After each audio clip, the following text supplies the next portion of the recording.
अस्सलामुअलैकुम नाज़रीन, मैं हूं आपका मेज़बान और मोहम्मद और आप देख रहे हैं और मोहम्मद ऑफिशियल फेसबुक और यूट्यूब चैनल। उम्मीद करता हूं आप सब लोग खैर ऑफिस से होंगे और अपनी अहल खाना के साथ खुश भी होंगे और महफूज भी। नाज़रीन, पीएसएल के 9वें एडिशन का आज 10वां मैच था जो कि लाहौर कलंदर में मुकाबला कराची किंग्स दो के हम कह सकते हैं कि रिवायती हरीफ जिस तरह से पाक भारत एक रिवायती हरीफ है, इस तरह से कराची किंग्स और लाहौर कलंदर के दरमियान भी खासी टसल रहती है और आज कराची किंग्स ने टॉस जीतकर पहले बॉलिंग करने का फैसला किया। ये ब्रेव डिसीजन था, वाइज डिसीजन था। कराची किंग्स का जो प्लान था वो उस प्लान में काफी हद तक जो है वो उस प्लान को एग्जीक्यूट करने के लिए कामयाब जरूर हो गए। जिस तरह से हमने देखा कि अर्ली ओवर कराची किंग्स ने विकेट ले ली और जिस तरह से साबजादा फरहान के साथ फखर जमान जब आए। फखर जमान के ऊपर मैं बात करना चाहूंगा। फखर जमान जो कि लाहौर कलंदर के बड़े ही की रोल के ऊपर हैं, ओपनर आते हैं और एज ओपनर लाहौर कलंदर की जानिब से पिछले 9 साल से खेल रहे हैं। 9वें एडिशन के अंदर भी आज फ़खर ज़मान है वो लाहौर कलंदर के ओपनर है, लेकिन लाहौर कलंदर के लिए फ़खर ज़मान की जो परफॉर्मेंसेस माजी के अंदर है और जो इस सीजन के अंदर परफॉर्मेंसेस उसके अंदर ज़मीन आसमान का फ़र्क है। अगर हम माजी के एडिशंस की बात करें तो फ़खर ज़मान बहुत ही शानदार किस्म की परफॉर्मेंस दिखाते रहे और वो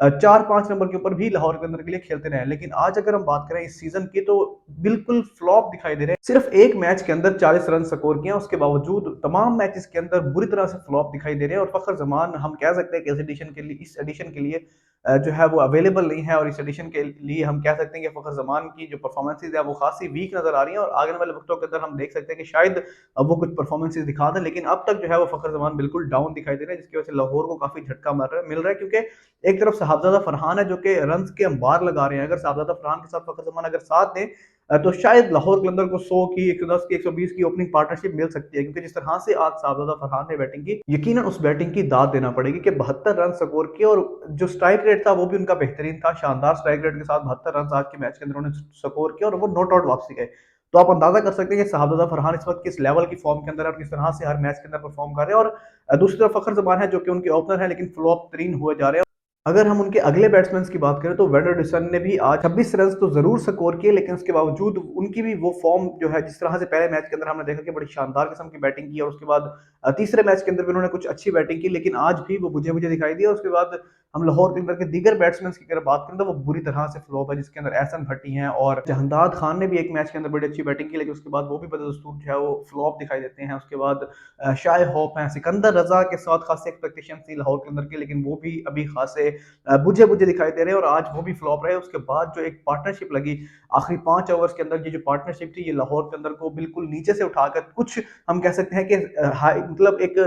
सेंसिबल टोटल एक हैंडसम अमाउंट ऑफ रन जो है वो बोर्ड पर लगाने में लाहौर के अंदर कामयाब हो गए, जिसके अंदर ये पार्टनरशिप का बड़ा की रोल था, जिसके अंदर लिंडा ने 13 गेंदों पे 26 रन बनाए, 200 के स्ट्राइक रेट से उन्होंने परफॉर्मेंस दिखाई, उन्होंने बैटिंग की और उसके साथ साथ जो साथ दिया साहबजादा फरहान जो कि ओपनर आए थे और 6 विकेट्स गिरने के बावजूद वो विकेट पर भी रहे और नॉट आउट वापसी भी गए। तो यकीनन क्रेडिट जाएगा आज साहबजादा फरहान को जिस तरह की उन्होंने बल्लेबाजी की, लेकिन अनलकी रहे कि उनकी टीम आज मैच नहीं जीत सकी। और अगर हम बॉलिंग की बात करें तो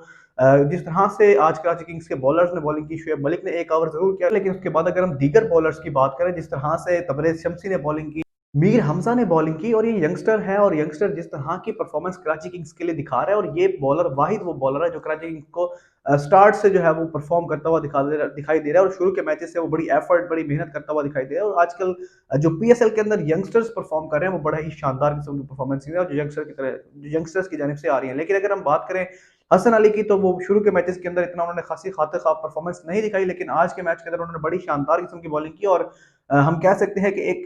टारगेट अच्छा सेट करने में कामयाब हो गए थे, लेकिन आखिर के 5 ओवर्स के अंदर लिंडा और साबजादा फरहान की ये पार्टनरशिप एक सेंसिबल टोटल तक लाहौर के अंदर को पहुंचाने में कामयाब जरूर हो गई थी। लेकिन उसके बाद अगर हम बैटिंग की बात करें, लाहौर के अंदर की बॉलिंग की बात करें और उसी के साथ साथ कराची किंग्स की बैटिंग की बात करें तो स्टार्ट में आते साथ शान मसूद की आज अगर बैटिंग की बात करें तो शान मसूद जिस तरह से खेल रहे थे और जिस तरह का उनका मोमेंटम था, जिस तरह से वो आज उनका बॉडी लैंग्वेज थी, आज ऐसा लग रहा था कि शान मसूद जो है वो बड़ा स्कोर करेंगे, लेकिन अनलकी रहे कि रन आउट हो गए। लेकिन उस रन आउट के अंदर भी एक रेवलरी है, वो ये है कि शान मसूद को चाहिए था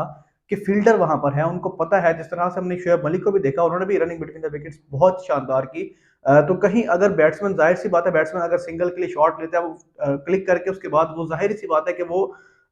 एक दो स्टेप्स लेते हैं, उस एक दो स्टेप्स को आप लोगों ने कॉल नहीं समझनी होती, आपको पता है साथ ही आपके फील्डर खड़े और आप जो है वो भाग पड़े हो बिना इधर उधर देखे और आनन फानन पता नहीं इतनी तेजी किस चीज की थी आज कराची किंग्स के बैट्समैन को। तो शान मसूद जो है वो गलती कर बैठे और उसके बाद 9 रन के ऊपर शान मसूद ने अपनी विकेट गंवाई और उसके बाद जेम्स विंस आए और जेम्स विंस ने जिस तरह से 2 बॉलों पे 2 चौके एहसन भट्टी को लगाया, उससे पहले एक बॉल के ऊपर कैच भी ड्रॉप हुआ विकेट कीपर की जानिब से, लेकिन तीसरी बॉल पे दोबारा वही सेम पीछे हट के जब वो शॉट मारने लगे तो जाहिर सी बात है बोल्ड हो गए और उसके बाद इस तरह से जेम्स विंस ने अपनी विकेट थ्रो की, इखलाक अहमद ने अपनी विकेट थ्रो की और नवाज के साथ मेरी जो है वो खासी रिजर्वेशन है, क्योंकि नवाज जो कि बॉलिंग के अंदर भी बदस्तूर फ्लॉप दिखाई दे रहा है, जिस तरह की उनकी माजी के अंदर बजाय इसके पाकिस्तान के जो टूर्स हो उनके अंदर भी उन्होंने जो है वो परफॉर्मेंस नहीं दिखाई और इस टूर के अंदर अगर उनकी बॉलिंग फ्लॉप जा रही तो आज बैटिंग का उनके पास बड़ा ही शानदार किस्म का मौका था। हम कह सकते हैं कि मोहम्मद नवाज के पास आज जो है वो उसके कैरियर का, उसके सारे दाग धब्बे धोने का मौका था और उसको एक अच्छा स्टार्ट भी मिल गया, उसने 10 12 15 रन स्कोर कर भी लिए। उसके बाद उसी ओवर के अंदर अगर आपने 10 12 रन स्कोर कर लिए हैं और 2 चौके आपने मार दिए तो उसके बाद आपको चाहिए था आप विकेट पर स्टे करो।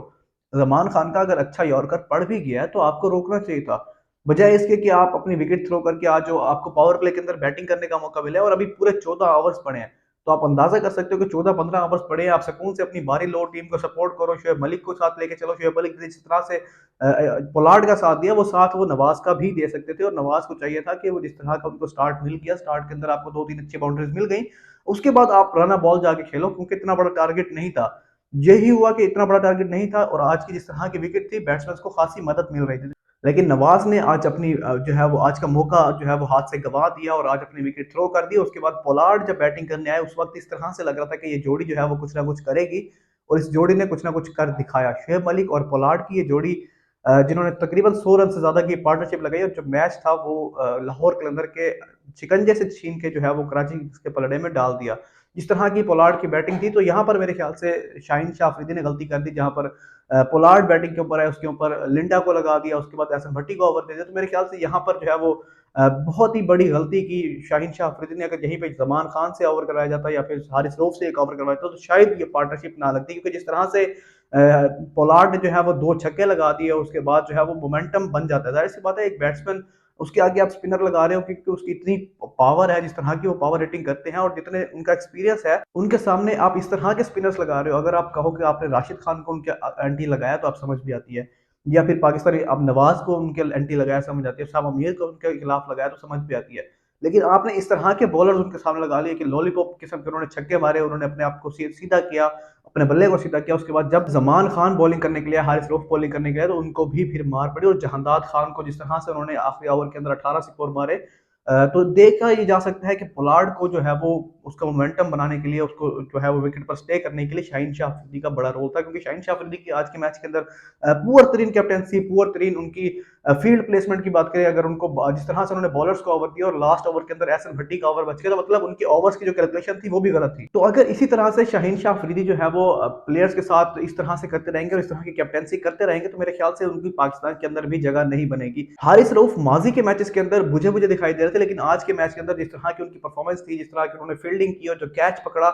वो कैच भी एक हम कह सकते हैं कि टर्निंग पॉइंट था, लेकिन उस वक्त जो है वो मैच टाई हो चुका था तो उस टाइम पे लाहौर के अंदर मैच जीत नहीं सकती थी। लेकिन उसके बावजूद उन्होंने अपनी जो है वो बाजू खतरे में डाल दी, अपने अपने सर की हड्डी को उनका खासी चोट पहुंची, लेकिन उसके बावजूद उन्होंने जो कैच पकड़ा वो बहुत ही शानदार किस्म का कैच था। लेकिन उसके बाद अगर हम शाहीन शाह अफरीदी की बात करें तो उनकी कैप्टेंसी की बहुत ही ज्यादा पुअर नजर आ रही है, क्योंकि जिस तरह से वो डिसीजन ले रहे हैं और जिस तरह के फजूल तरीन डिसीजन ले रहे हैं। और आज के अगर मैच की जो जिम्मेदारी है वो सिर्फ और सिर्फ शाहीन शाह अफरीदी के जो है वो पुअर डिसीजंस के ऊपर जाती है, पुअर कैलकुलेशंस के ऊपर जाती है, मिस कैलकुलेशंस के ऊपर जाती है, क्योंकि लास्ट ओवर के अंदर आप सबको बेहतर तरीके से पता है कि जहां आपने जहांदाद खान के 4 ओवर करवाए वहां आपको एक एहसन भट्टी का ओवर करवाना चाहिए था और लास्ट ओवर जो है वो एक फास्ट बॉलर का ओवर होता है, तो आपकी ये कैलकुलेशन गलत थी। आपको इस चीज को समझना पड़ेगा कि आपने लाहौर को इस वक्त किस घड़े के अंदर धकेल दिया। ये अब सीजन जो है वो लाहौर कलंदर के लिए कम बैक करना खासा मुश्किल हो गया, बल्कि हम कह सकते हैं कि ये सीजन लाहौर कलंदर के लिए नामुमकिन हो चुका है, क्योंकि जिस तरह की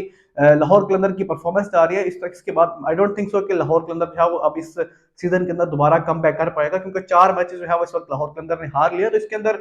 यकीनन जिम्मेदारी जो है वो शाहीन शाह अफरीदी के ऊपर जाती है, क्योंकि पुअर तरीन कैप्टेंसी की वजह से आज का मैच हारे, क्योंकि आज का मैच जीत लिया था शोएब मलिक की अगर हम बात करें तो शोएब मलिक ने जिस तरह से साथ दिया पोलार्ड का, उसके बाद उनको चाहिए था कि वो मैच को फिनिश करते, बजाय इसके कि जल्दी कर बैठते थे। एक चांस मिला उनको, उनकी बॉल हवा के अंदर गई लेकिन फील्डर मौजूद नहीं था, लेकिन उसके बाद जिस तरह से उन्होंने दोबारा हिट मारी तो मेरे ख्याल से ये उनकी गैर जरूरी हिट थी कि इसके अलावा भी मैच चेस हो सकता था, क्योंकि जिस तरह से समास उनके साथ खड़े थे, शोएब मलिक अगर नीचे-नीचे खेलते तो इतना कोई ज़्यादा रन्स नहीं थे। 9 की एवरेज के साथ रन्स थे, शोएब मलिक जिस तरह की रनिंग करते हैं तो मेरे ख्याल से शोएब मलिक ने यहाँ पर जल्दबाज़ी की और उस जल्दबाज़ी के नतीजे के अंदर जो है वो मैच खासा फँस गया था। लेकिन उसके बाद क्रेडिट जाएगा हसन अली को कि उन्होंने आते साथ ही आखिरी ओवर के अंदर जब 11 रन्स रहते थे तो हसन अली ने पहली ही बॉल के ऊपर शानदार किस्म का छक्का मारा और वहाँ पर मैच जो है वो अप हो चुका था। 5 बॉलों के ऊपर 5 रन्स रह गए और उसके बाद इस तरह से आप कोई भी टीम जो है वो 3 विकेट से इन हैंड और 5 बॉलों पर 5 रन रहते हो तो ज़ाहिर-सी बात है वो मैच जो है वो उस टीम के पलड़े में आ जाता। तो यही हुआ कराची किंग्स के साथ। आखिरी ओवर के अंदर एहसन भट्टी जब बॉलिंग कर रहे थे तो 11 रन चाहिए थे, लेकिन हसन अली ने शानदार किस्म की परफॉर्मेंस दिखाकर एक छक्का लगाकर 9 रन स्कोर करके अपनी टीम को फतह दिलवाई। इस तरह से आज का बड़ा ही इंटरेस्टिंग मैच जो है वो कराची किंग्स के पलड़े में चला गया और लाहौर के अंदर एक बार फिर अपनी जीत से महरूम रह गई लाहौर के अंदर। तो मज़ीद जो भी मैचेस की डेवलपमेंट होंगी, जो भी अपडेट्स होंगी, क्रिकेटिंग अपडेट्स होंगी या फिर उसके अलावा जो भी पॉलिटिकल अपडेट्स होंगी वो आप लोगों के साथ ज़रूर शेयर करेंगे। चैनल को सब्सक्राइब कर लीजिएगा, वीडियो पसंद आई तो उसको लाइक कर दीजिएगा और कमेंट सेक्शन में अपनी राय का इज़हार ज़रूर कीजिएगा।